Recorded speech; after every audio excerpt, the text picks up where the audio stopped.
હું તો એ કહું છું, મારા ખેડૂતો માટેના મુદ્દાઓ છે એ જો ભાજપ સ્વીકારે તો 1 જ કલાકમાં જોડાઈ જવાનો છે. મારે કોઈને પૂછવા નથી જવાનું.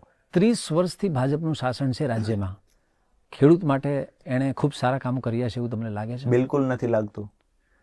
જો લાગતું હોત, અમુક કામ થયા છે કે જે માનવા પડે, અને એ છતાં પણ તમે કદાચ ભાજપમાં જોડાઈ શકો, તમે એવું વિચારી શકો? એ તો નિર્ણય ખેડૂતોએ લેવાનો છે. મુદ્દાની વાત એ છે કે મારા વિસ્તારમાં સૌથી મોટો પ્રશ્ન સિંચાઈના પાણીનો છે. અમે તો ભવિષ્યવાણીઓ પણ નેતાઓ કરે છે કે સિંચાઈના પાણીનો પ્રશ્ન સોલ્વ કરે તો રાજુ કરપડા જવાના છે, પહેલા 2 મુદ્દા મૂકશે, એ મુદ્દા ભાજપ સ્વીકારશે. અરે હું તો એ કહું છું, મેં એક ઇન્ટરવ્યૂ જોયું હતું અમારી જ પાર્ટીના નેતાનું, ધારાસભ્યનું, કે રાજુભાઈ પહેલા 2-5 મુદ્દા મૂકવાના છે, સિંચાઈના પાણીનો મુદ્દો મૂકશે, બીજો મુદ્દો મૂકશે, કેસ પાછા ખેંચાવાનો મૂકશે.